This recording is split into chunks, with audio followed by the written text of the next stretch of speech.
Okay, we're live. Quick.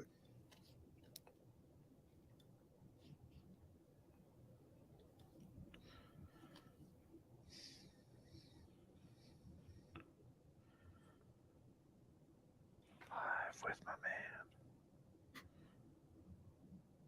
man. Let me check underneath that. Do you see it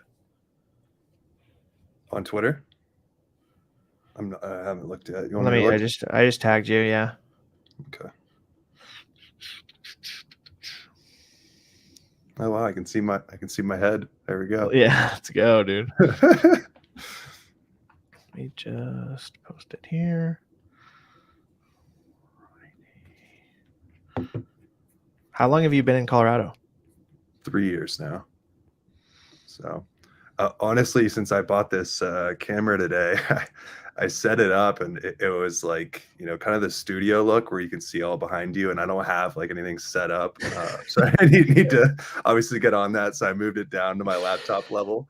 But yeah, back in the day, because like about a year and a half ago, I had a house and I had my own office, but I decked it out in like basically it was like all Lakers memorabilia over the championship years that I'd collected with my family, all the games I'd gone to, and then I was like planning on getting a neon cloth sign, but eventually stopped. So, I think I might get one though, because I feel like now that I have the I have the camera, I need to get a mic and I need to get some lighting. I literally jerry rigged a little light bulb.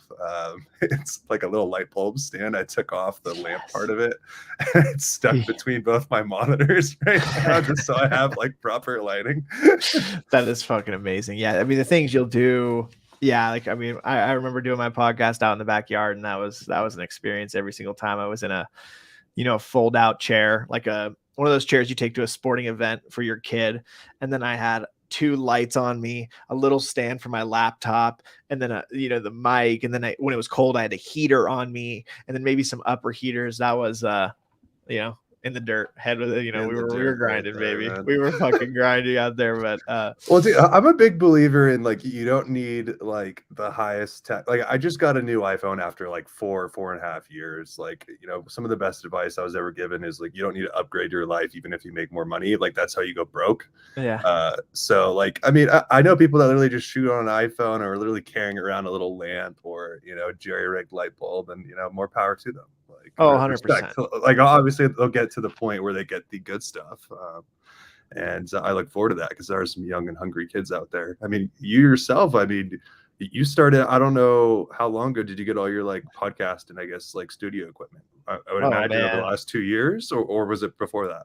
Yeah, so this has been about just over a year for the podcast. So my first mic I had from before, it wasn't a very good mic. I just got this new mic probably like 2 months ago. And then my camera I didn't get until probably like 8 or 9 months into podcast. And then I was like, I really think I need to upgrade my camera for shorts and clips and stuff. And but to be honest, like it's just about starting. Like it doesn't matter. Like you could film the worst video and it could go crazy, and it just depends on the timing and what it is. And I think people are scared to be judged, and like having better equipment just makes it better. Doesn't make it the best, you make it the best. And I think that's super important to being authentic. I had a call today with this really big organization that invests in creators, and I was just like, listen, like I can be just a dad, like that could be my content, but I could never force it. I would have to be super authentic the way that I do it, and just document the life of my kids, not me force things. Because if I was forcing it, 1, you would just know by watching, and then 2, you would it wouldn't be as good a content. I mean, always. I feel like the most genuine content, and I've spoke about this on like some spaces before, but like those tweets where we don't necessarily think that we should be sharing this, or we feel vulnerable, or we're a little bit more open than we should be, or maybe we're a little emotional. Like sometimes those just like hit home for a lot of people because they can relate or they resonate with people just being genuine and real versus the typical things we see on Twitter from day to day, which I know you're hyper aware of as well. Yeah, no, absolutely. I mean, I think that's why your videos, your Good Morning videos are such a vibe, at least for me, and I'm sure others. It's like you know, you're just being goofy in yourself. And like, there's not a lot of that on the timeline. Like everyone's either so professional or engagement farming or looking for exit liquidity. Like, you know, like there's no people just having fun. Like obviously there's the memers and the shit posters, but like, there's not people like, you know, personally like making fun of themselves, which I feel like shows the best confidence out there. Like, you know, if you can be just entirely yourself, then like, why wouldn't people like you? Like at the end of the day. 100%. No, I absolutely agree. And almost 99% of my videos are one takes. If I'm dancing, they're a one take. Rapping's always a one take. Love it. And even my gratitude day videos, you know, like some of my best videos are just right off the cuff. Like one of the best videos I ever had was I was with Danny Phantom. I was staying with him in New York, and we did it in his dog park, his little tiny dog park that he had in his apartment place at like 11:59 p.m.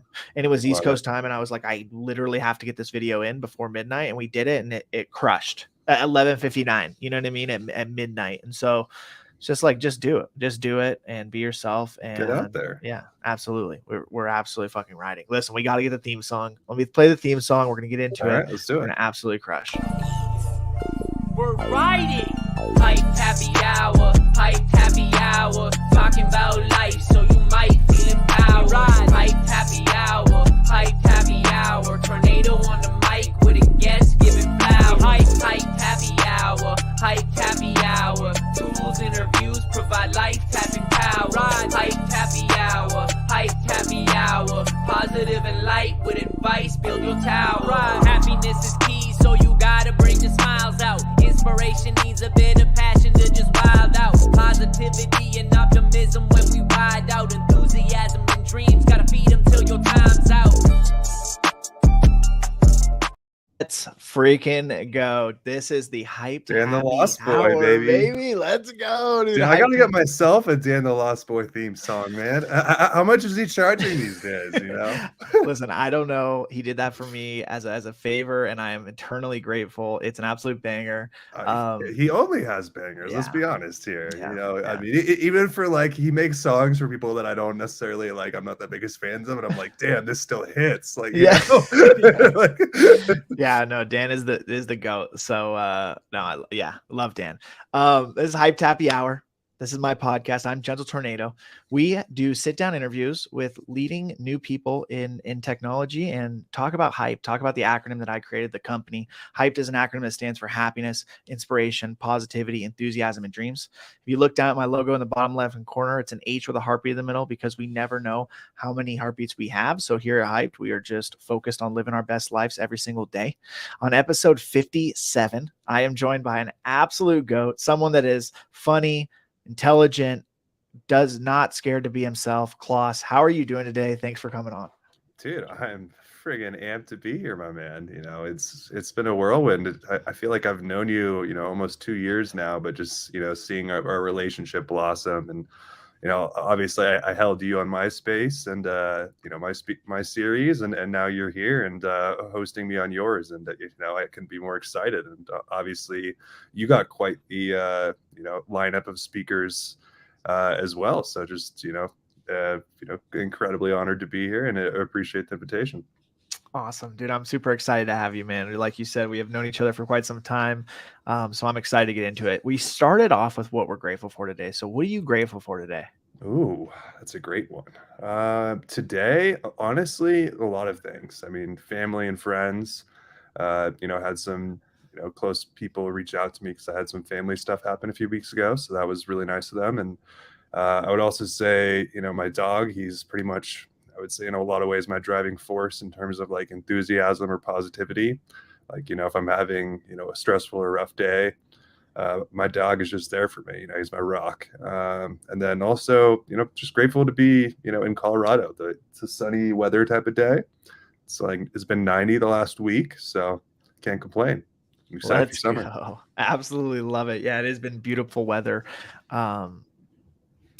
Here, I don't know why I said that because it's been absolutely terrible. It's been like 105. I was going to say it's probably been beautiful weather in Colorado is what I meant to say. I have family that lives there. Actually, I have family that's in town this week that I'm going to see. Oh, really? In Colorado. So yeah, so that is awesome. Listen, we started off with an origin story. So I want to know who you are. Tell me about your childhood up to now. How did we get here? What did you Childhood. Okay, we're did you digging go to deep, school? aren't we? Yeah. And then tell me how you got to where you're at now. So give me For everything. Sure. All right. So grew up in Southern California.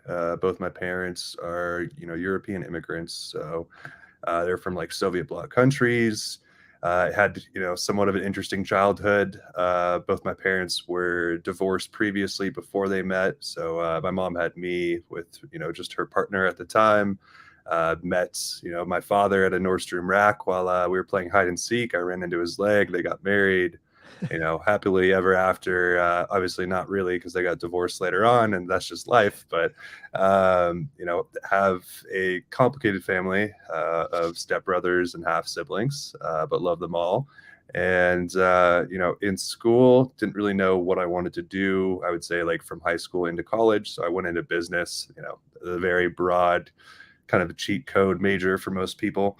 And over, the few years I was there, I was pretty involved in a few different things in terms of activities like philanthropic efforts, I would say fundraising, as well as, interfraternity stuff as well there, whether it was sports or hosting events or, like I said, fundraising or donations. Ended up, studying business, finance, and marketing. And then I ended up doing a minor in psychology. So, when I got out of school, moved out to the Bay Area, San Francisco, and decided I wanted to do sales. It was the best blend of kind of, the three things I studied, business, finance, marketing, as well as psychology. So kind of just blending those all together. Been in sales and marketing now for about 9-10 years in kind of different, roles or responsibilities. In college, kind of started off with like a cold calling sales job. And over my time through that, kind of blossomed into a few different roles. Ended up working for a startup that, made it to our like final pitch competition in college. Won first place and $15,000 for our company to, keep raising funds and kind of do R&D. But I was kind of their CMO or, VP of marketing. I mean, the company was 4 people. So realistically, the role doesn't really mean much or matter at all for that matter, but a really cool experience. And then kind of over that time has always just, for me been, I would say, within the realm of sales, because I just enjoy, people. I enjoy understanding, what makes them tick. Part of the reason I studied psychology, as well as kind of just helping them education wise. I've been in sales for a while, and part of, what makes me good at it, or, even, and I'll kind of bridge over to PA in a second as well. But, I very much enjoy like the learning gaps of, kind of distilling the complex into the simple and helping people kind of really understand, maybe ideas or concepts that are foreign to them. And then, over my time as well, kind of been throughout, a bunch of different startups, as I mentioned. So I've been in sales for almost a decade. And those have been all within kind of the mobile marketing space. So I'm very familiar with kind of email marketing, push marketing, and influencer marketing, app marketing, pretty much any type of marketing, you name it. I've kind of held, different, I would say, strategy roles with different apps and kind of how we develop and implement their, app campaigns, experimentation or A/B testing. So we'll look at, for example, Bumble or Call of Duty, like they're going to look at a campaign they want to launch for a major app title. And we'll basically run through the strategies, different things we can implement, different ways to make them more profitable and also attract more users or even retain more users. So I would say user retention as well as, kind of user behavior was always something super interesting for me. When I got out of college, I immediately jumped into mobile because I figured the internet was fascinating, and I figured it was moving to mobile devices. So I wanted to understand it very intricately. And then, over the last year or two, kind of transitioned in a sense. I still have multiple roles and jobs, but jumped a little bit into kind of trading and kind of exploring the NFT space. And, from there, started off as kind of just like I would say, kind of like an experimental graphic designer, just having fun with it and kind of doing fun edits for NFTs. And over time, that kind of developed into doing like recap threads for different NFT projects or infographics or a bunch of different, I would say, kind of assets or medium kind of formats. Also done kind of short form video, and something I'm definitely kind of exploring this year. But over 6-8 months, the PA community kind of took note. Psychedelics Anonymous, and I'm sure you're well aware of that name. But they reached out to me. We had a little discussion. They brought me on part-time as kind of a consultant and content lead. So that's been very exciting for me, just to be kind of a community force, help the project as well as, the mission at hand. And then also, take part in Web3. Similarly to mobile, I see it as, the next kind of bridge of the internet. And so I wanted to be kind of really deeply involved in it. But that was a bit of a spiel. So tell me what you want to dig into. No, I love it. I think I'm definitely fascinated with you do quite a bit. So this is just what popped into my head is like, what do you want? Like, do you want to be full-time in Web3? Do you want to start your own company? Because, what my mind went to was you being on the back end of the marketing is like, do you want to be able to market for yourself? You think that that's going to be powerful because you already have that knowledge and that psychology background where you really have studied people and how they act in different situations, and the market. So is that, what do you think, like what you want truly? Great question. I don't think anyone truly knows what they want. It's a deep-rooted question, but I would say, the core of it, be happy and successful to, some regard. For me, historically, money has never been incredibly important for me. I grew up in Southern California near Orange County, and that is a bit of a bubble in terms of, the way people treat each other. And partly why I moved out to Colorado. I spent a lot of my whole life in California, and wanted to see kind of a different perspective and different side of people. But why I jumped into Web3, aside from wanting to flip NFTs and make money, is I found it fascinating from like you said, a psychological angle. And for me, I wanted to dig into that, and I wanted to understand, are there lessons here? Are there business applications people can apply? Also, you're well aware of it, but there's a lot of trends that move this space, whether it's week to week, month to month. And understanding those are very keen for kind of consumer behavior, like regardless of what product you're selling, like understanding why people do what they do. So, I would say I definitely want to keep working, kind of, being within the Web3 space. At the same time, my end goal is to start my own business. That's been a goal for a long time of mine. And I will admit, I have had a little bit cold feet at times, or backed away due to life, scenarios, or, me just feeling like I didn't have the right proper head on my shoulders. Also, I'm well aware of working for startups, how many of them have failed or how many fail regularly. So if it's something I do, I just want to be all in on it. And if I'm not all in, I'm not even going to, pussyfoot it for lack of better terms. And I'm hoping I can maybe find a nice blend of Web3 and a business here. And I definitely would like to start one, but it will not be an NFT project. I have no aspirations to be an NFT founder. I've seen how people treat each other in this space and how toxic it can be.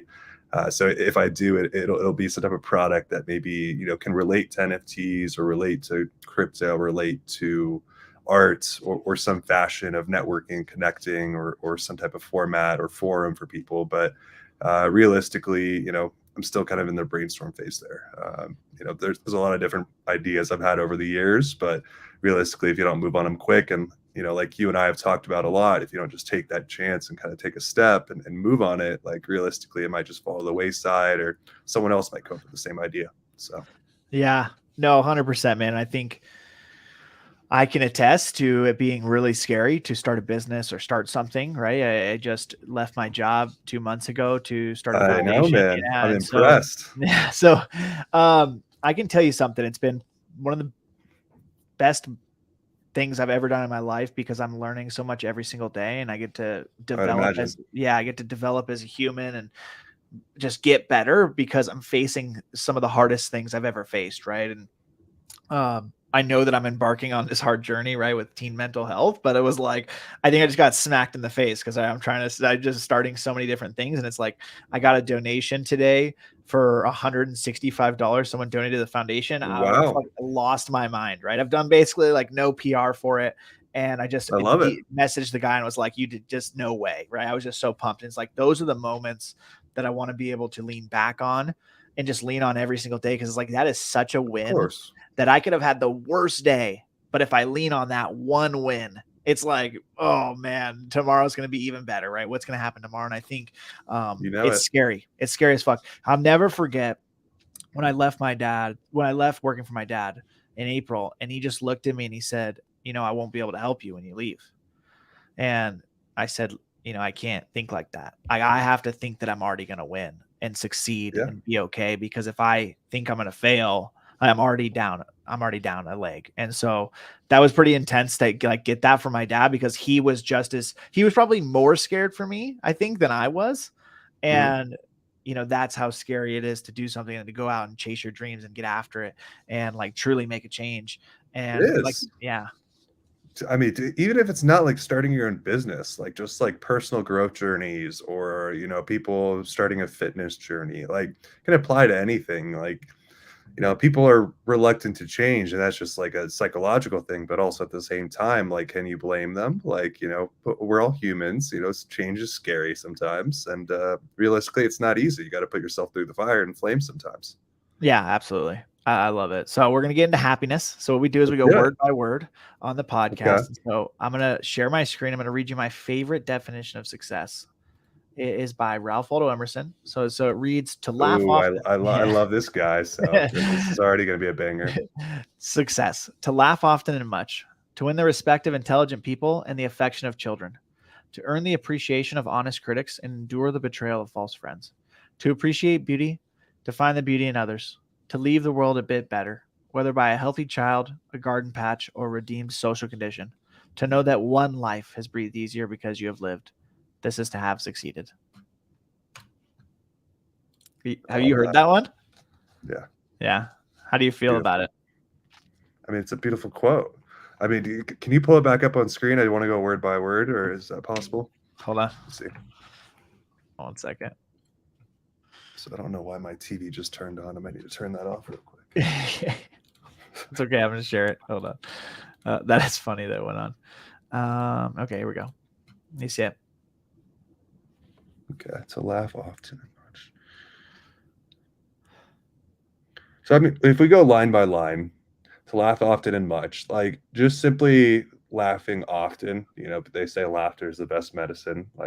It's definitely true to a certain extent. The days where I'm having fun with my friends or family and, cheering on life and, carefree and just enjoying the moment are some of the best times. To win the respect of the intelligent people and the affection of children. I mean, that's a deep one. I mean, it's almost like being a mentor, or, in essence, being a figurehead that has some type of respect or, leadership qualities. To earn the appreciation of honest critics and endure the betrayal of false friends. Okay. This is another deep one. I would almost compare this somewhat to a parallel in my life where, there's plenty.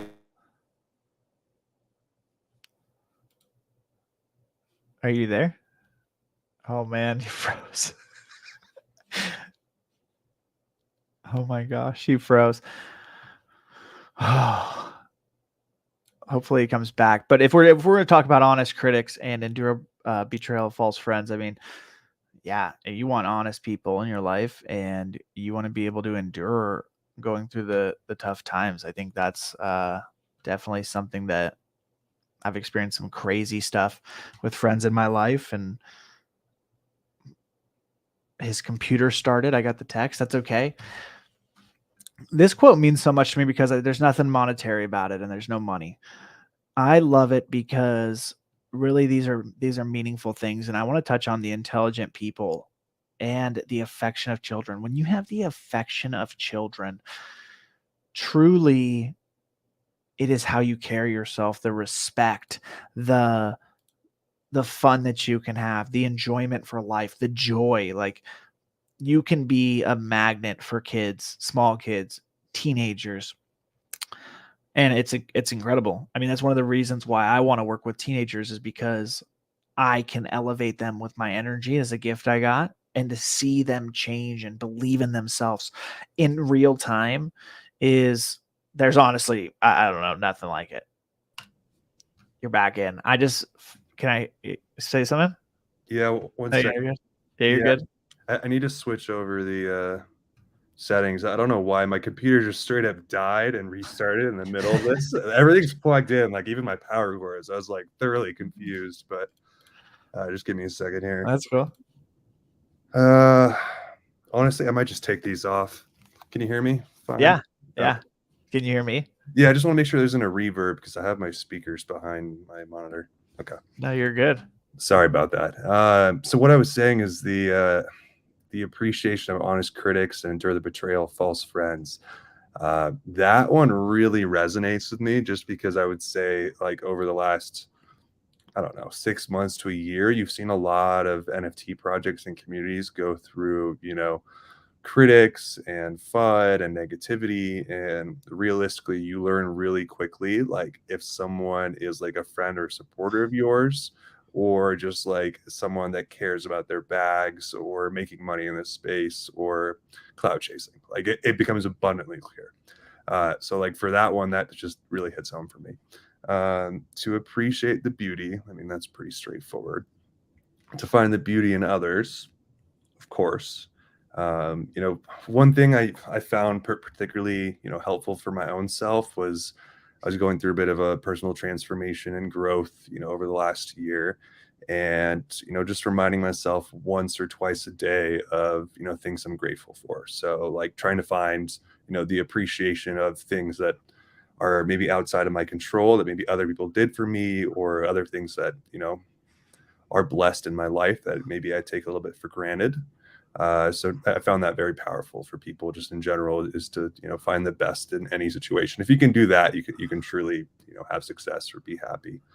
To leave the world a bit better by a healthy child, or whether by a healthy child, a garden patch, or a redeemed social condition. That one's a funny line. I like that. The first, half of it kind of reminds me of, so I was an Eagle Scout and Boy Scouts, and you know how you always want to leave a place better than when you got there, type of thing. That kind of line reminds me in a sense of like, you don't have to make a monumental impact on the world, but just try and like leave it a better place than where you came into it, and let's see the last line here, to know that one life has breathed easier because you lived here. Ooh, this is to have succeeded. That's another deep one. Yeah, I mean, just I would say in essence, the impact or your energy or the way you carry yourself can profoundly, affect other people, whether it's through inspiration or motivation or even positivity or happiness. Like very much how you and I have spoken on my spaces.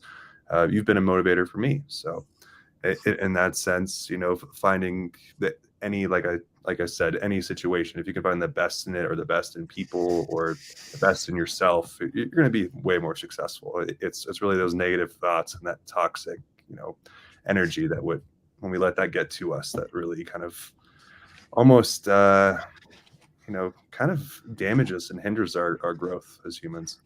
Yeah, absolutely. I mean, the bottom line is every single day, there's minimum one thing you can be grateful for. It doesn't matter if you have the hardest day, the best day. It literally does not matter. There's a minimum of one thing. And I think that's something that transformed my life. And I know it can transform so many other people's lives. And you're thrown things in life that are supposed to make you discouraged, that are supposed to make you regret things, supposed to make you go through this.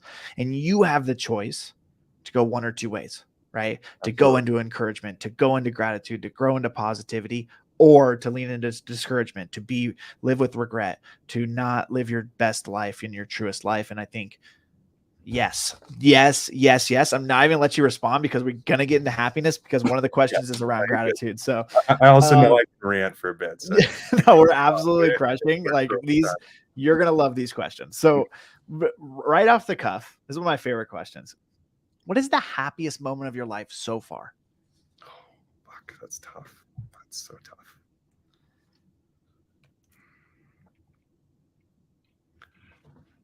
Okay. Can I give you two? Yeah. All right. Absolutely. This is really difficult for me. So like realistically, I don't think the happiest moment of my life has happened yet, but so far, it's a great question. I would say one of two moments. One, graduating college, because I was the first person in my family to do that, being, you know, a family of European immigrants, and they worked a plethora of jobs that, you know, weren't necessarily college oriented or even that they needed a degree for. And second, I'd probably say the day I got my puppy. At the time, you know, now he's 7 years old, but at the time I was going through just a really hard time in life. It was towards the end of, you know, college. I had a lot of personal shit going on in terms of family, financial stuff, you know, ex-girlfriend stuff, like you name it. Like I had some issue in almost every category where I was just like, God, why are you doing this to me? And you know, you learn over, you know, the years that you kind of develop and grow and mature that, you know, it's not necessarily God throwing something at you or even life, you know, depending on what you believe in, but it's more so like each one is an opportunity for growth. Like, don't look at it as, you know, an obstacle, look at it as like a lesson to learn from. And I feel like if you have that, you know, objective shift or lens, it can be really impactful for your life. But like for me, given everything I was going through, the dog at the time was like my saving grace. Like obviously I was a guy in college, I got a puppy, and of course it brought a lot of attention, and I'm sure it helped my social circles to a certain extent. And he's a really fucking cute dog too, so that helps. But you know, just love the guy. Like I consider him my best friend, and obviously I have other human best friends, but you know, I very much consider him my son, even though he's a dog. That's awesome. Yeah. I love that. No, I love that, man. I think that's amazing. That's amazing that you have that. And that is something that not everybody can have. And so just keep leaning into that. How do you believe gratitude contributes to the pursuit of happiness? Oh, well, you know the quote from Ferris Bueller. You wanna say it for us? You say, I want you to say it. I'm not even sure I can get it completely right, but you know, if you don't stop if you don't stop and take a look around every once in a while, you know, you might miss it in terms of life. And I think that kind of applies to gratitude and kind of success and happiness. Like anyone can be successful or powerful or rich or even happy in a sense, but all of those are fleeting. Like if you don't take the moment in time to recognize what you have when you have it, or even be grateful for it when you have it, if it disappears, like, did you ever really enjoy it type of thing? Or did you ever really, you know, reflect on, you know, how good you had it? And I think that's very powerful for people in a lot of senses. Like, you know, try and be a little bit more thankful or grateful for, you know, like for example, like when I went to college, so I went to school in California, and particularly like there was this funny kind of it wasn't a one-liner, it was almost like a pitch within our fraternity, but it was like you go to school in California in a very, very, you know, well off or better off than most places in the world place. You most likely either have tuition paid for by your parents, or, you know, likely, you know, maybe got a scholarship. Definitely there's some people that kind of work through college. I'm not going to discredit that by any means, but like when you take that all in, it's just wild to be like, all right, I live in California. I go to a really prestigious school. Like I'm here, not even on my own dime. Like, and this was, you know, over a decade ago, but looking back at that, it's like, if you can't look at that and like be grateful for what you have when people are in third world countries that are like literally going through war, like, I don't know. It's just like, will you ever really be happy if you can't stop and reflect on those little moments? Yeah, no, absolutely. And the more important thing too is like, once you're grateful and that drives happiness, happiness drives success, right? Everybody thinks it's success drives happiness. No, there's literally hundreds, if not thousands of studies that proves that happiness drives success. And so, yeah, no, I couldn't say, I can't say it better. You crushed that. How do you balance pursuing your own happiness with considering the happiness of others? Oh, this is tough for me. So I'm historically So in college and high school, a few of my friends called me Butters from literally South Park because they thought I spread myself too thin and everything I do. I would say I still do it to this day. Something that's a constant struggle, something I'm very hyper aware of. I work on. I try and let go more. I try and detach, from technology or, for example, I went on a date the other night and I was like completely fully present. Like I was like, hey, like I'm going to order our food via my phone, like via the barcode, but I'm going to turn my phone off. Cause like, I literally just want to be like present here. And like, she loved it. But at the same time, it's just like, our energy and attention spans as humans over the last like 10, 15 years has gotten like so dramatically worse. It's scary. Like legitimately, we have so many things going on at once, whether it's notifications, emails, phone calls, family stuff, or, maybe you have errands, maybe you have work, like, and then there's everyone doing multiple things at once. And then at the same time, glued to their phones and with all these noties and apps and, I know there's some studies now taking place, but like I don't even think we understand like the full negative impact that technology or even how addicted we are to it at times can be, negatively just really, really profoundly, changing our lives for the worse. Like, people that are sedentary and that literally never exercise is up like so much percent. The fact that like America itself, has so much obesity is scary also. And it's just like, people's minds are racing. Like I saw a funny video, but it was like, if something even happened that was really important, like, would you even know that it happened? Because like, the news is going to talk about something that's not, actually news. It's going to be something politicized and dramatized. Same thing we deal with on Twitter Spaces. Then you have, regular life moving 1,000 miles an hour with so many things coming at you. And then you have life's challenges. And then amidst all of that, you're supposed to have full 110% focus on something. Like it's impossible for people. And like, I'm not saying I can't even fall victim to it because I do. And it's just like something I try and be definitely way more kind of cognizant of in terms of how I develop as a person, and also just it's scary to think about. Like children nowadays, there's some that just strictly grow up on just cell phones and iPads and like never go outside. And I know that's not like the case for your kids because I know you're an active person and like you love being outside. Yeah. But like I know parents that legitimately like their kid does not go outside, and that like terrifies me for like the future of like civilization or just like humanity. Obviously I can't control anything about it, but at the same time, like I'm allowed to worry or discuss things.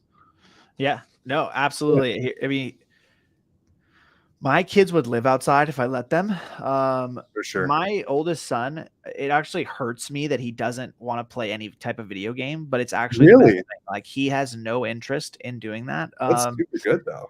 Yeah, it's incredible, honestly. And yeah. I know that time will come. But the thing is like the iPad, right? It's like, say like these kids, like, listen, my kids watch iPads, but I mean, if they watch it, yeah, absolutely. Sure. It's not something they need.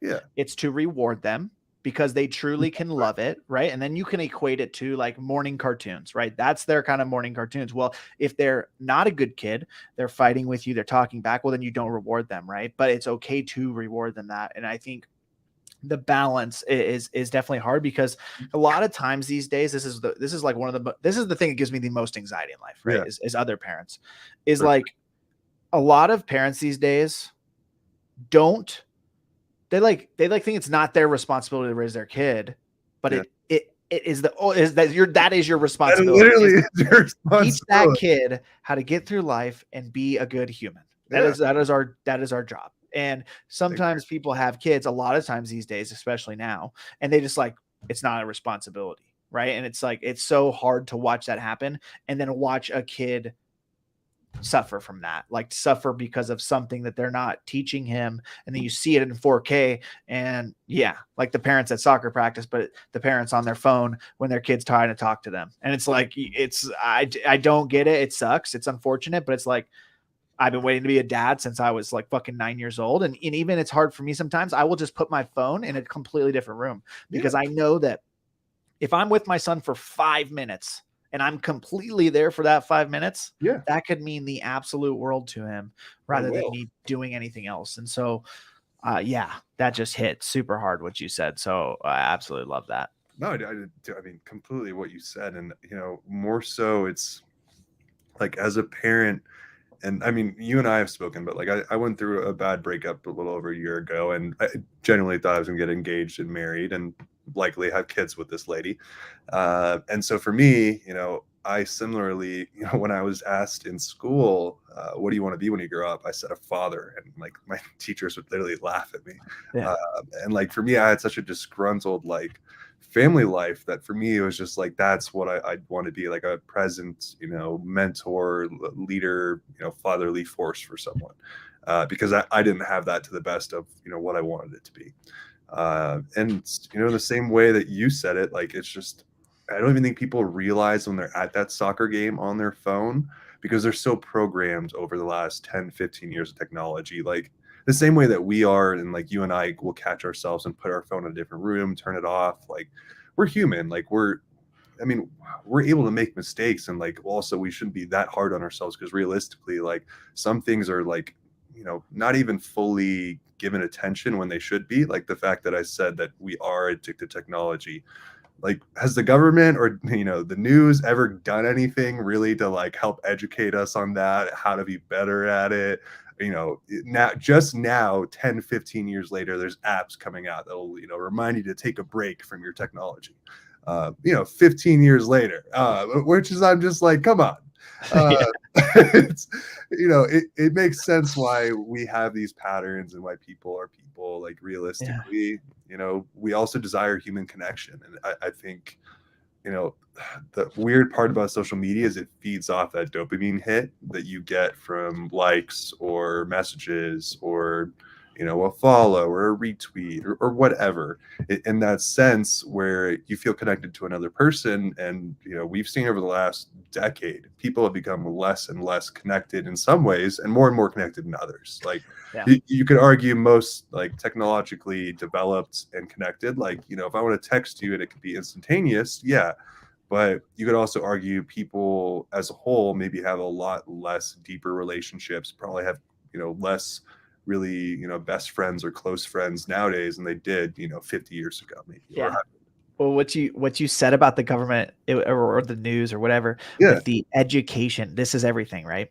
Dopamine, for sure. Okay, positivity releases dopamine and serotonin into your brain. So it's just an education to someone. It's like, hey, do you love when you post a video? Do you love when you post a photo and you get 100 likes and you get all these comments and you get this rush of just energy? Well, here's the same thing that you can get from being positive in your life and not having negativity win. Is it literally a 2-sentence thing that you can educate someone on. And I think that's my mission, is like, I'm going to go out and I'm going to go to these teenagers first, and I'm going to educate them on how to be better in life and how to have the good perspective and learn these things, because we're so focused on the issue, which in my case would be teen suicide. Yeah. Like, we don't need to focus on that. Yes, it's an issue. Let's focus on the things that can stop that. Happiness, positivity, gratitude, accountability, these things that are actual real life things that you can use within your life, but are just never talked about. Completely. One thing you hit on, oh man, it's so good. So I got a hypothetical for you. So let's say the last, 10, 15, 20, even 50 years, that instead of every major news organization on TV and radio and all that feeding us drama and stuff that is divisive in a sense. Like you and I have talked about this, and I've even talked about this with Danny, but you look at majority of even Twitter is divisive in a sense of like there's only one side or another. There's no middle ground. And in essence, we've lost all sense of like, I don't know, common logic or understanding or even reasoning or common sense between people. And it's mind-boggling to see, because in my mind, like realistically, let's say this hypothetical, we played all the happy news all over the news for the last 50 years. Do you think we would have as much obese people, as much people addicted to their phones, as many people as depressed? And I'm not saying that is the only cause or the root cause, but it's just like an example to what you're saying. Like, imagine if we had like positive reinforcers all over the news and radio or Twitter instead of like all these negative, addicting ones. Like, imagine, the possibility. Like, what do you think the world would be like? Genuinely curious. I honestly have it would be so much better. And the thing is, like, people don't understand that there's 800,000 suicides a year. Yeah. So you lower that by 1% every single year. It's like, these are things that will change the world, change people, help them get better in life, live a better life. It's you're absolutely right. And one thing on our show on Tuesdays and Thursdays now, on Thursday specifically, we share positive news. It's a rapid fire segment that I get to do that I absolutely love. And I just read off this website called Positive News. That's amazing. And I just rapid fire this positive news because it's just like, that could change someone's day. That one moment, you know, like, put that post out, put what you're feeling out, because you don't know what that can be like. You don't know what that'll mean for someone.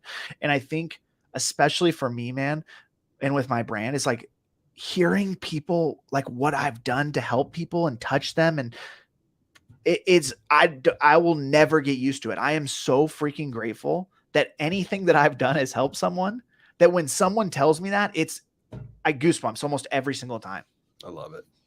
Dude, we're freaking riding. We're absolutely riding, dude. Yeah. How has your perspective on happiness changed throughout your life? This is a great question. And actually recently spoke to someone about kind of this concept. But, you know, when I was younger, you know, straight out of, I don't know, let's say in high school, because I'm going to do this in stages of life, because I think it's maybe a little better example, you know, like pre-K to high school. I feel like a lot of people just want to find their groove. They want to maybe be a little popular. They want to be, you know, maybe somewhat athletic or one of the star sports, or, you know, I guess athletes, or maybe they want to be in theater or something along the lines, but they want some type of spotlight, popularity. They want some type of friend circle. Like, obviously there's the gamers and definitely like a bit more of the nerds, but they still have their own groups and cliques. And in a sense, I would say earlier on, you know, when I was back then, it was genuinely, I just wanted friends that like weren't fake, which is like incredibly early on. I could tell. And, you know, maybe that's because I lived in Orange County, and I love California, nothing against Orange County, but you know, there's a lot of plastic surgery. There's a lot of fake things there where, you know, you get a sense of like, the rest of the world isn't like this place. And it, you know, it caught me early on, and, you know, being a child, also having European parents, and like, you know, going to visit some of my friends' places where, you know, we had drastically different childhoods and like how we were raised. And then I would say for college, you know, it was interesting. Like for me, you know, very similarly, I wanted a friend circle, but it was less about, you know, genuine connection, and it was more about just networking in general. Like I wanted to meet as many people as possible. I wanted to be involved as many things as possible. And I would also say, like, in terms of success, like that's when I started to like really care about, like, you know, my internships or like what extracurriculars I was involved in, because realistically, like I wanted to make myself a very diverse individual. And now, you know, post college for a bit, I would say the first half of it, very interesting enough, just completely career oriented. So completely based around getting promotions, you know, getting more money. And then also, you know, at a certain point in time, it was, you know, finding a girl to fall in love with and marry. That has shifted a little bit now. And my perspective now in terms of happiness is, you know, definitely a blend of all those things, in a sense of like, you learn kind of the older you get. I would say decade by decade, or even, you know, if you look at it 5 years by 5 years, you're learning so much over those little periods of time. But now it's so much less about how much money I'm making. You know, even if I'm in the spotlight, it's just genuine people and connections. And then also I would say, you know, like my genuine, like, mental health and my happiness. Like, can I look myself in the mirror from day to day, feel happy about what I did today, feel grateful about the people around me, the things I have, and be appreciative of it? Because realistically, like, you know, you and I have said, anything can be fleeting. I'm very much a proponent of like carpe diem, like seize the day type of mentality, because I feel like realistically, there's so many people that I've known throughout life that are like, oh, I'm planning for the next 20, 25 years. I'm saving all this. You know, I'm not ever having any fun. I'm just going to my 9 to 5 and saving, 9 to 5, saving, you know, staying at home. And I get it. But at the same time, like, you know, nothing is guaranteed in life. Like literally, you know, a plane could crash, a car could crash, a plane could disappear, life complications could happen, health complications, things that are just completely unexpected. And like, you can prepare as much as you want for the next 30 years, but realistically, like I said, you don't know if tomorrow is guaranteed. So like, I'd like to think of, my life in decades. Like I know people have 5-year, 10-year plans, or, even 1-year plans. And I don't even think you need a 1-year plan. Of course, you can have a trajectory and, a guided framework, but realistically, like I said, 6 months from now, you don't know what challenges might arise, how your life might change, how things might get thrown in your face that you literally had no clue could happen. And very similar to myself, like a year ago, and you and I talked a little bit about this, but I had a lot of shifts in my life where I moved twice, legitimately thought I was going to get married. That didn't happen. Also jumped into Web3 and realized that maybe that may have been part of, the relationship struggles at the time. But that's my own fault. And I don't blame Web3 for that. And it was also my passion and what I loved. So, if that person, didn't feel the same way or wasn't happy for me, then, respectfully, they weren't the person for me. So for now, genuine people, like I said, connection and I would say growth is really important for me these days. Like, what did I learn today or this week or this month? How am I evolving as an individual? Because there's just so much stagnancy in life. And I know you're well aware of that, being a father, as well as working with your own business and just taking a lot of different kind of steps through hoops and, risks recently for yourself. Yeah, no, absolutely. I love it. I agree. I think it's great how you took us on that journey, and I'm excited for you to keep growing and yeah, man, it's gonna be it's awesome. And life is fucking the best. Now we're under inspiration. This one's I fucking like this question. I'm not gonna lie to you. This my wife came up with. What is one lesson in your life you've had to learn the hard way? This is so tough, but okay. The people that you think, are your loved ones or best friends or people that maybe inspire or people you look up to. I would say the most important life lesson I've learned in the last probably 5 years is never idolize anyone. It doesn't matter if, it's Kobe Bryant or if it's your father or if it's someone you work with or even your wife, because idolizing someone, at the end of the day, you put them up on this pedestal that they can never live up to. And I think realistically, we all kind of fall victim to it. Like I said, we have our sports superstars or, those leaders in the world that obviously we want to give all the attention to. But realistically, as we've seen in kind of the NFT space, everyone makes mistakes. Everyone fucks up. Everyone's going to, experiment or do something unexpected, and it's not going to land well. And in my experience, having, like we talked about, that gratitude and kind of gratefulness and thankfulness for what's around you and kind of what's going on, and just being, appreciative of what you have is just so powerful these days, man. Like I feel like we live in a world of chaos and so much of it is, fake or even scripted at times. Yeah, no, absolutely. Yeah, I mean, finding someone that's honest these days is literally a tough bargain. Like a godsend when you get that. And also I can relate, a lot to that. Don't idolize people.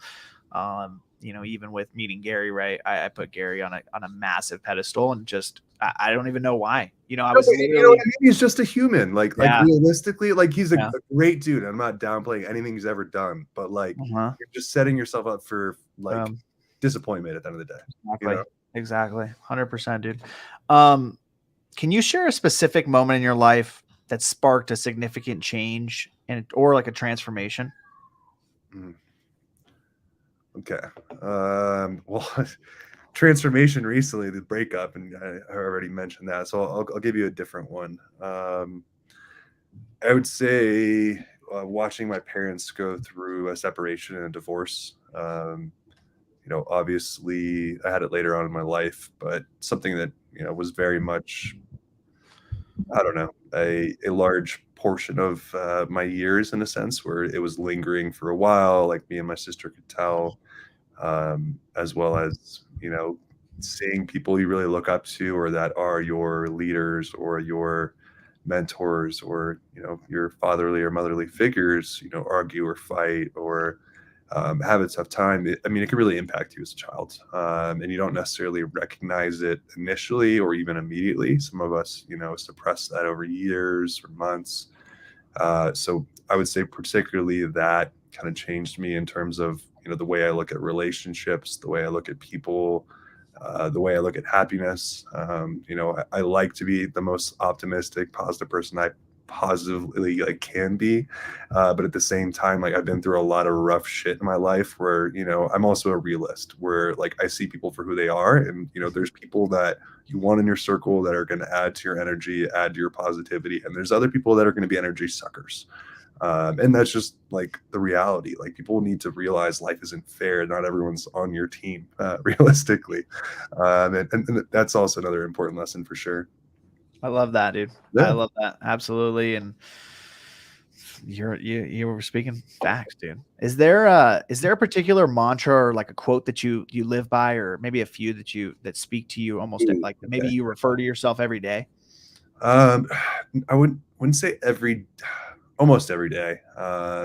Particularly Mamba mentality, just because Kobe was a large important figure in my life in terms of the way to approach everything, which kind of just a killer mindset of I'm not going to stop until I accomplish this, or I'm successful in this, or I've mastered this, and that's always just been I don't know, somewhat grounding for me, because realistically, using him as an example, he's not the most athletic NBA player I've ever seen. He's not, in some people's minds, the best ever, but he's one of the most notable. He's also known in every country. When people shoot a ping pong ball, they yell Kobe. They're not yelling at anything else. And it's, his work ethic that really, inspired and motivated people. It was, seeing him play through injuries, or just kind of having that you can't rattle me, fuck you mentality. You know what I mean? Like life, throw anything at me. That's what Kobe reminds me of. And that's why I feel a lot of people kind of, in a sense can really resonate with him. Aside from him being, a hustler and obviously an incredible athlete, that mentality that he kind of took on, in essence, I feel a lot of people need to embody more of. They take things, maybe too seriously. A lot of people these days say our world's getting softer and softer. Everyone gets offended by everything these days. Kobe, there's videos of him literally getting cursed out, or a ball thrown in his face, and not even flinching, that type of just switch on mentality for life. I'm just gonna attack this with my all. I how can you not love that, at the end of the day? And then there's some other quotes. Carpe diem, like I said, seize the day, but it's very much a similar kind of message, or kind of resonate there. There are some others, but I would say those stick out. But if I think of kind of any that come to mind, I'll say them for sure. Yeah, no, I love it, man. Here's the thing, there is 8th place trophies nowadays. Either your first or your last, and if you're fucking second, that means you just got to work that much harder. Yeah. And you can't you can't. Dude, I hate participation trophies. Can we talk about that for a second? For what? What did you say? Participation trophies. Dude, I don't want it. My kid doesn't want it. Don't worry. We don't need it. Okay, good. But there's other parents out there that are they're celebrating this. Yeah. When I'm a future parent, I'm gonna throw that shit away. I'll literally break the trophy in front of them. What is this garbage? Just for participating? Go do something notable.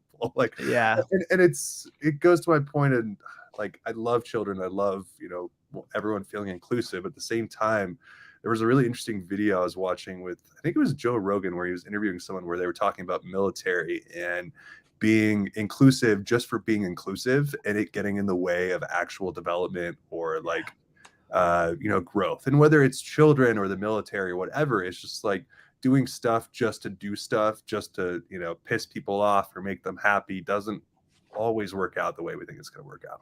Yeah, for sure. Yeah, and you also have to lose.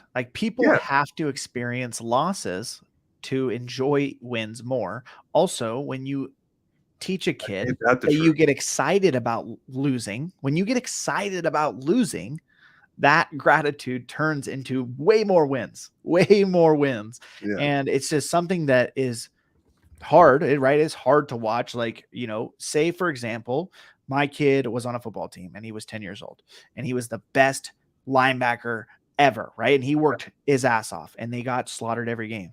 Well, that would teach him that he needs to change up his approach. Maybe he needs to be a better leader. There's so many different things that could be from every different situation. And yeah, I just don't like, thing is, man, like I've already talked to my oldest son about this, but like, this is something I'm very passionate about is like, I don't know what sports my kids are going to play. Like I'm very athletic. My wife was athletic. We were gifted with a lot of athleticism. I played tons of sports growing up, but I told my son, thanks. Yeah. My kids are really good looking. So I told them, I said, listen, Bo, like, I don't care what you play. I don't care what you want to play. We can play it, but you're going to go 100%. You're going to put 100% effort in. We're going to make every single practice if we can, because this is a commitment that you're making, not anybody else. You're making this commitment to do this. And then if after year one, you're like, I hate this, we'll be like, cool. You know what I mean?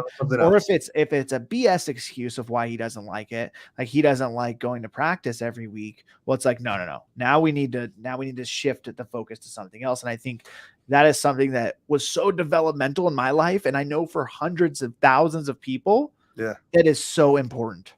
Oh, it is 100%. Yeah. I mean, one thing you said there too, like that I love just from like a parenting angle, and I would love to do that, in the future for my own kids when I do have them. But just the way you approach kind of like, if you're going to commit to something, actually commit to it, kid. Otherwise, don't even like spend the time and the resources and my energy as a parent, realistically, to go through this whole year. If you're going to quit within the first week, like you signed up for this, now you're going to be here for the next year. And if you hate it, that's just a life and that's a commitment. You're going to learn that because life is not fair. And, one other quick point you mentioned, just in terms of stories, another good one that was really good for me was in high school. So I was on the football team, and for a good portion of my career, I guess, in high school, we were undefeated, our varsity team. So we had a 48-game win streak in California, like went to the state bowl. That literally made a small school division for us at one point. And it was really interesting because when we lost, man, that was a humbling experience, because I came into high school football never losing a game until like 2.5 years later. And you can imagine just like the profound like impact that had on people where like they took it for granted. They didn't like realize like what a loss kind of felt like. And like, I mean, obviously, it took a few losses to get under our belts to kind of remotivate us. But at the same time, like it goes straight to your point. Like you need those L's to appreciate those W's so much more. Yeah, no, absolutely, dude. It's something I'm so passionate about, is taking losses. Let's talk about positivity. This is, one of the top 2 things for GT. And, I'm so committed to making positivity louder. Positive mindset. Yeah. Thank you. Positive mindset in its most general form is focusing on the good in any situation. Now that is just what positive mindset means to me. And I truly believe that in every situation you can focus on the good in it. So, are there any specific practices that you use, maybe daily, maybe weekly, to lean into positive, to have a positive mindset? Yeah. So one thing I found particularly just powerful over, I would say, the last year, specifically, is just leaning on friends. So what I mean by that is, I will present a opportunity or a, idea or something that happened per se, and ask their just honest interpretation of it. Just because I feel like sometimes you just need the objective truth from some of your friends and close close ones around you. And realistically, like you won't see another side or a different angle of life, or kind of appreciate positivity in a sense where, you can see the good in anything. Because like, let's say I am really afflicted by something, I'm really upset or really frustrated by something that happened that day, and I share that with someone, they can help me see another side to it maybe I didn't see. Or, maybe they can help me just pause for a moment and reflect. Or, there's a lot of different ways that they could impact me, as well as, the same thing I think I would say goes towards my work and kind of just the way I approach kind of work and life.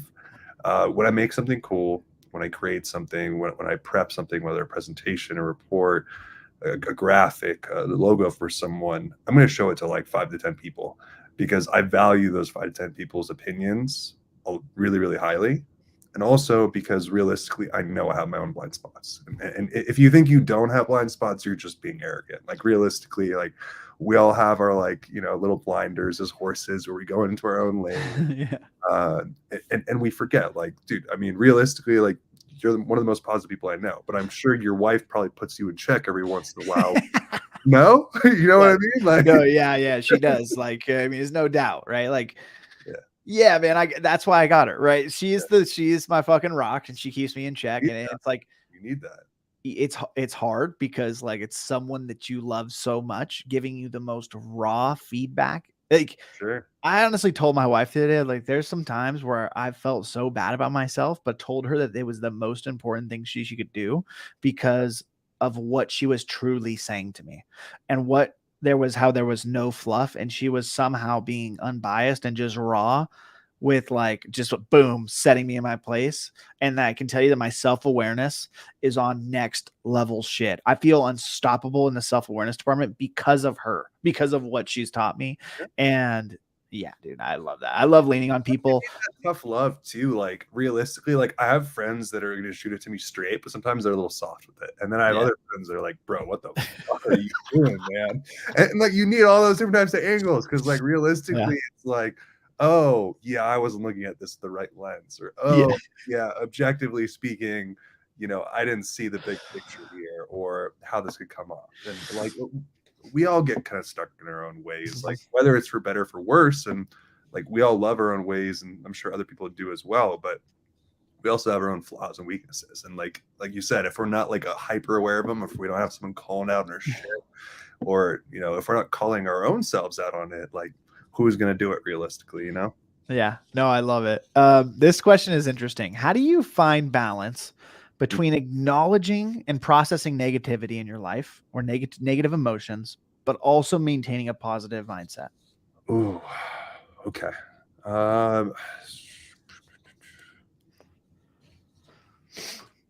This is a tough one. Honestly, before you start, I think this question is so important because, and this might help you. Yeah. I think it's so important to recognize the negativity, recognize an emotion that you don't want, and then turn that into positivity. That's why I love this question, because you have to go through those moments to be able to be more positive. I agree. So the first thing I'll say is I think the first step is recognizing the emotion. Obviously, I think processing it is probably step 2. But recognizing it, like if you don't actually recognize in a particular instance or moment or situation, like why you're acting a certain way you do, you're not even going to be able to dig into that, process it, analyze it a little bit further. I think the processing part is really important, just because from a perspective of if someone angers you and you don't understand why, you might want to dig into that for a little bit. You might want to, see someone about it. You might want to talk to multiple people about it, because realistically, it might not be the first time. For example, I had a friend I was talking to recently, and they were telling me they didn't realize that they had been suppressing. Realistically, they had a fight or flight kind of approach to life for a whole lot of their life. And whenever someone came up to them or, maybe woke them up or something, it was like immediately like wanted to fight type of attitude, reaction, and just like his demeanor. And he said, like, immediately once he took note of that and was like, all right, let me kind of think about why I'm treating the people, the way that I am. So like I said, processing it and actually understanding, what might be at play here, what's really attributing to you feeling this way or treating other people that way. And then kind of that last part of like, how do you flip it on its script? So like, if you don't understand your own negativity, you're not gonna be able to flip on that script back to positive.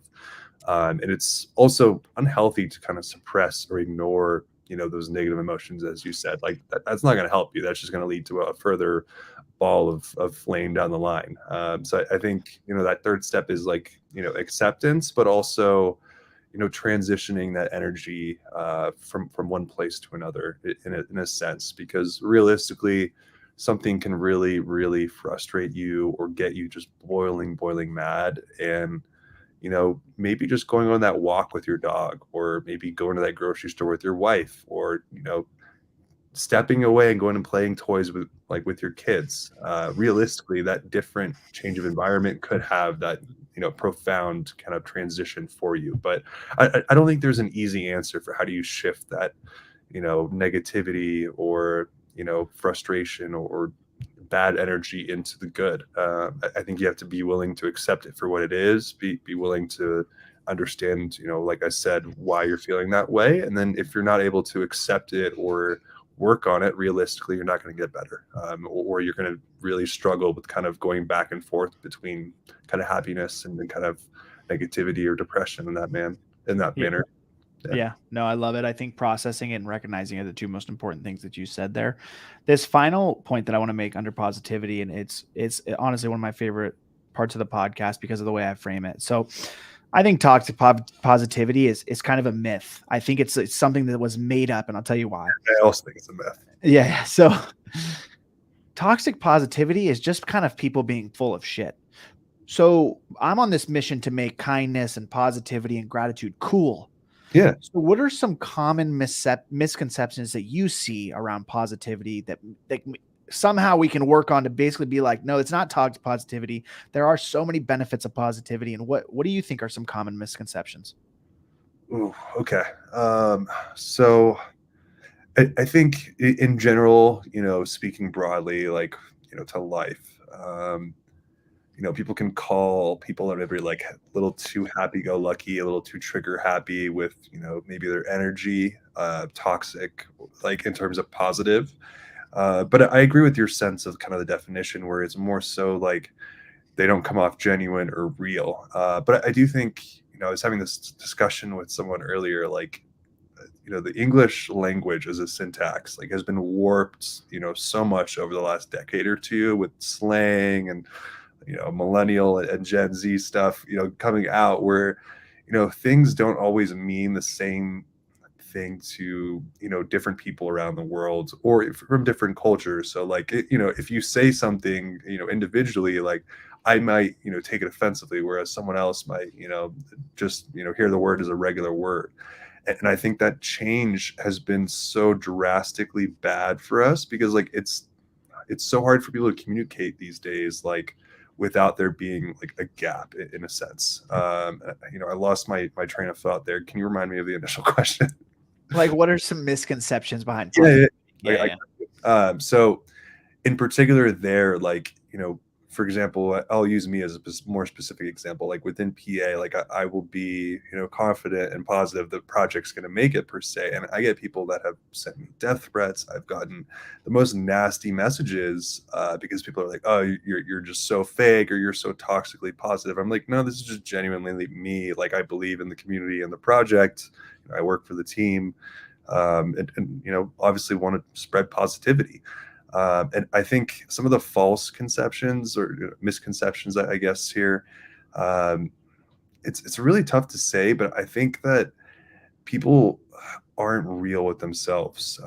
Like, let's use crypto Twitter as an example, but specifically like the type of shit that they engage with or the type of content that they engage with. Like over the last 2 years, you and I talked about this a little bit on our Spaces chat, but there's a lot of engagement farming. There's a lot of terrible content. There's a lot of shit that like literally I've seen someone tweet from 1,000 different accounts, the same fucking tweet, and people still engage with it. People still do all this stuff. And I'm just like, when do people, pause for a moment and recognize that, we kind of feed our own consciousness in a sense. So like, if we're not feeding ourselves positive content or, things that we want to accomplish, or surrounding ourselves with people that are good mentors or leaders for us. If we're just engaging with literally shit posting, and again, nothing wrong with shit posting in general, but more just an example here. If it's just shit we're engaging with, eventually we're going to become shit in my mind. And I feel like you kind of resonate with that, no? Yeah, no, absolutely. And I think it very much goes hand in hand with positivity. If you surround yourselves with negativity, toxic people, you're going to become, what you most hate, or even what you surround yourself with. Whereas the people that are positive and, are reinforcing kind of lever for other people to kind of, maybe have some semblance of hope out there, then realistically people are going to surround themselves with you. And, you know, if you are a positive person, you'll probably have a bigger audience as well, because more people will be appreciative of that. It just will take time. You know, drama sells. You and I have talked about this. The news is what it is because it works. Like, it gets our blood boiling. It gets us, you know, emotional, gets us engaged, but not in a good way. And I think, you know, that's the clear indication or difference that we're really kind of distinctly kind of speaking of here. Yeah. And I think the most important thing is, like, you could have the biggest following off of some bullshit, and it can mean it could have no substance. And where I know that the connections that I've made with people, it's unreal. And I know that that's what's going to be meaningful, and it's going to grow over time. And it might, you know, it's like you look at these engagement tweets and you're like, win GT video 500 likes. And it's like, I don't know. And I don't care, because I'm going to post until I die. And then we're going to ride. Like, then hopefully my mission. One thing though, when we were in New York together, you know, most recent New York, like, that is when I knew, and I'm sure you already knew in a sense, but how successful your brand was, and that genuine kind of energy that we're speaking to. Like, I'm sorry, but, you know, you know, for speaking, and I'm not going to speak to a specific person because that's not the point of this, but like, if we're speaking to engagement farmers in general, people aren't going to NFT conferences yelling their name across the fucking street, running to say hello to them. They were doing that to you. And I think that's, you know, kind of the important note I'm trying to make and kind of take home here is, like, that genuine kind of energy and positivity is so much more powerful than people give credit for. Like, yeah, you might not see it on the likes or the, you know, the comments. You might not be an algo expert that's working the fucking system and kind of figuring it out. But realistically, you know, what people say about you, how they feel about you, you know, their energy or their willingness to want to, you know, be around you in general, that speaks volumes to kind of the brand you built, you know, specifically around positivity, enthusiasm. You know. I appreciate that. That means a lot. And I think that was an eye-opening for me, you know, because I'm so ground level. I'm so in the dirt that just seeing these, you know, so many people come up to me, take photos and say we're riding. And that was like, I was like, holy shit, this is insane. And now I'm going to go 10 times harder. I'm going to go 10x harder. Like, you are. I was telling people, I was like, just wait, dude. I was like, wait till Gentle Tornado, wait till Hyped has 500,000 followers, and I'm the same GT doing the same thing on Gratitude Day 1000, and we're just absolutely riding. I was like, I'm going to be here. I'm not going nowhere. You can throw FUD at me. It literally doesn't matter, because I'm just going to keep doing it, and I'm going to keep showing up, and because I know that it's helping people, and that's the mission. I don't fucking care how many likes I get. I love that. I'm freaking riding, dude. Enthusiasm, dude. Fucking, dude. Listen, I love enthusiasm. That's something I've been blessed with. My energy is contagious. I know it. And that's why I want to give it to everybody, dude. I want to give it to everybody, and I want people to feel this way. So listen, the first question under enthusiasm, or what are 3 things right now that you're obsessed with in your life? Oh, okay. Self-growth. So whether it's podcasts, audiobooks, reading, working out, reflection, journaling, just, you know, like encompassing all of that in there in one. Let's go. Love it. 2, I would say, like, growing into, like, objectively speaking, I think I'm a good person, but growing into the best man I can be would be number 2. So, you know, whatever man that, you know, that might be, and whatever things I might learn along the way. I'm sure there's plenty of lessons and journeys there. And, you know, you know me, that I'm 29. I have plenty of my life to live. I'm sure the next 5-10 years, there'll be a whole lot more things that will come up that will be, you know, for better, for worse, there to challenge me and make me a better person. And 3, so one thing I kind of decided about a year ago is that I was terrible at staying in touch with some of my friends. And, you know, whether that was due to COVID or my own, you know, personal shit, or, you know, realistically us, you know, me and the other party both being lazy or just bad at communication, I've kind of taken it upon myself to be a little bit more outgoing and proactive in terms of reaching out to people that maybe I haven't seen for a year, 6 months, a few years. So now pretty much every weekend or every other weekend, I'll call like basically a handful of people I haven't talked to in a bit. Have about, you know, 30 to 30-minute to an hour long conversation with them, catch up. And it just helps me in terms of like feeling more enthusiastic about me and the person I am, because a lot of times we forget about kind of the, I guess, forces at play that make us the individuals we are. Whether it's family or friends or, college experiences or colleagues at work or your partner or your ex or whatever it might be. Like, there's people out there that have, drastically changed the lives of other people. So I think just remembering kind of, who has kind of helped guide you along those ways, whether it's mentors as well, or, maybe someone your own age or younger than you, just having that human connection back. So, that along with journaling for me has been really helpful, just to kind of, I don't know, feel more connected to myself as well as to other people. And, it definitely adds to, I would say, my enthusiasm for the day, as well as towards what I'm working on and trying to achieve. I love it. I love it. What is your number one activity or hobby that ignites your enthusiasm? Oh, probably tweeting GM. No, I'm just kidding.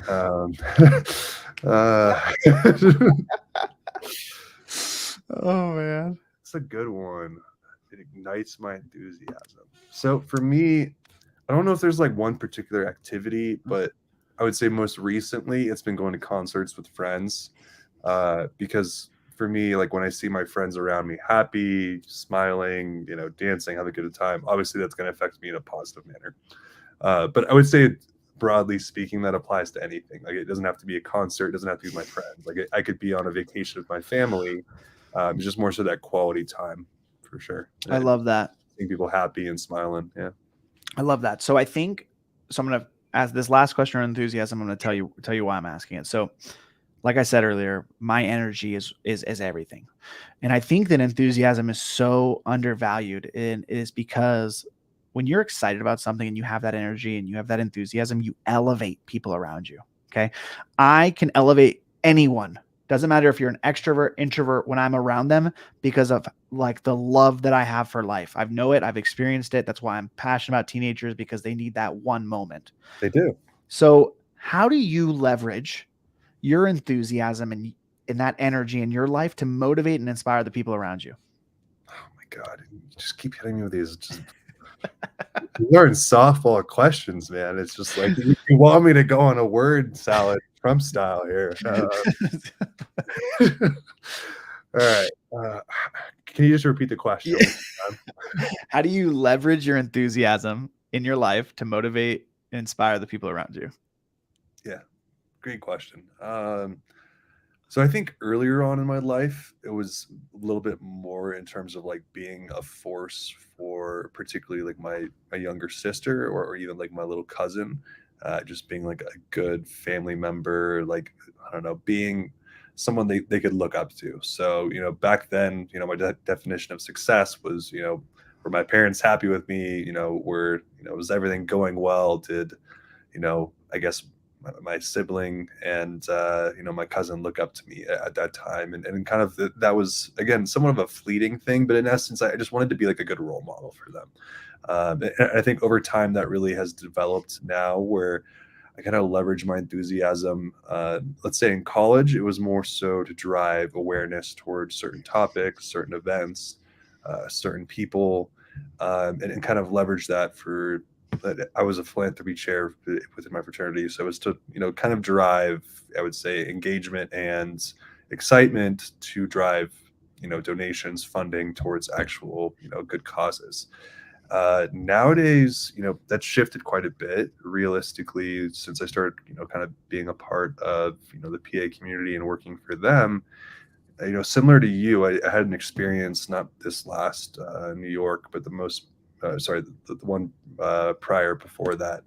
So 2 years ago now at FT NYC, where I had hundreds of people kind of come up to me or yell my name, particularly within the PA community, or being at the conference. And that was something that never really happened to me before. I obviously had a popular social circle, and knew plenty of people in school, but in essence, like, people cheering me on and being enthusiastic about kind of my presence or force for them. And I didn't realize it at first, but it goes hand in hand with what we talked with at kind of the beginning of this podcast, kind of, my sales and marketing experience, kind of why, I enjoy, kind of what I do in essence, like educating people and helping them understand, or distilling the complex into the simple. In that sense, I found kind of a similar kind of regard most recently now with like PA specifically, or even the NFT space or Web3. Like I want to be a positive force. I don't want to be, someone that's just engagement affirming or doing giveaways, or someone that you think of as just a PA figurehead. Obviously, I work for the project, but like that's not why I'm within this space. Like it was very clear to me that there was, so much education lacking within this space. And I know you took, note of that about a year ago too, and quite a few other people too. And that's why, some people have really blossomed into being, somewhat bigger kind of personalities within the space. Is genuinely there wasn't anything, worthwhile in terms of consuming content. Like I didn't feel like I was learning on Twitter. And now, through New York and kind of hearing that from people and how much they appreciated my content and kind of what I had done for them, I would say I kind of use my enthusiasm, to kind of drive hope, as well as excitement for, my community. I would say, with regards to Web3, with life, I would say, that force is a bit different these days. I use it for just my friends, people around me, my dog. I feed off his energy, he feeds off me. But yeah, it's changed over the years for sure. That's cool. No, I love that evolution, and I love how you use it and how you had that moment where now you can lean more into that. And I think moments in your life are so important to lean on, that give us strength 100%. And that can push us forward. So I love that. So Dreams is a one questioner. This is the fucking best, dude. It's the dream that you have for your life. So I'm going to ask you the dream that you have for your life. I'm going to read you my dream. Or I'm going to tell you my dream. And then you're just going to go off the heart. You're just going to tell me the dream that you have for your life. And we're going to ride. So I'm Gentle Tornado. I am an honest, enthusiastic, and successful man that will inspire others to live their life through happiness.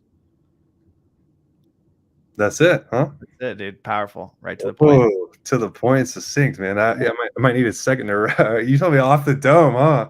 Off the dome, dude. I just want to know what your dream that you have for your life is. All right. My name is Klaus, as you're well aware. I would say the dream I have for my life is to leave this place a profoundly better place, in a sense where everyone that I've ever involved myself with or interacted with over my lifetime will see, the positive kind of presence that I've had, whether it be, with relationships, education, charity, or, business in a sense, and really having that linger in their minds more than just, that was cool, but that was profound, or he really made a difference.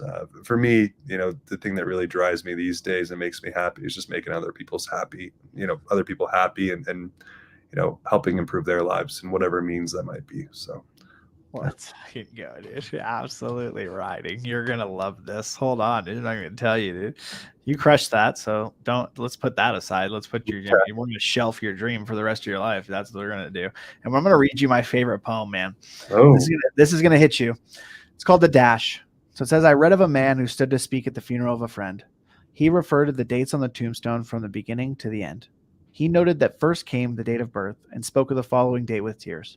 But he said what mattered most of all was the dash between those years. For that dash represents all the time that they spent alive on earth. And now only those who love them know what that little line is worth.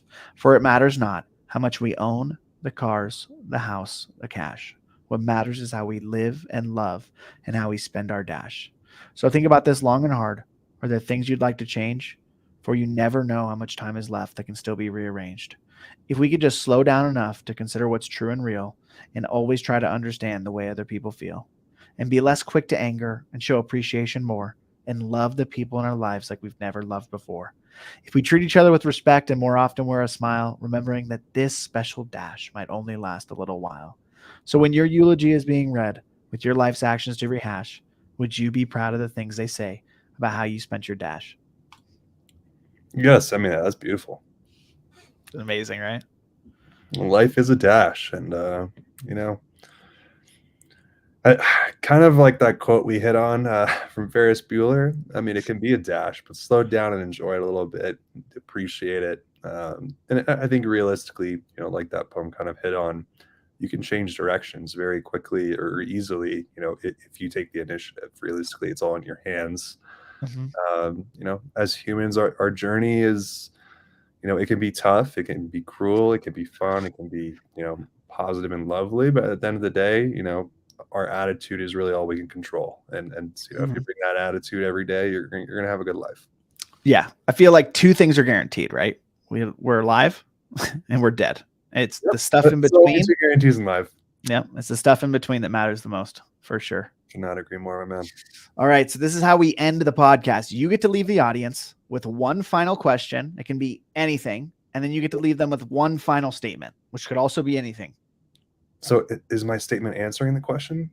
No. So you can leave a statement, whatever that means to you, whatever you want to say to the audience, and then I'll question the audience. Okay. So the question that I would leave you guys with is, what did you do today to get better? You can interpret that however you want in whatever regard, but it's something I like to live by. Definitely a sticky note I have on my monitor. But yeah, that's one question, one statement. Ooh, this is a tough one. I'm gonna go with this.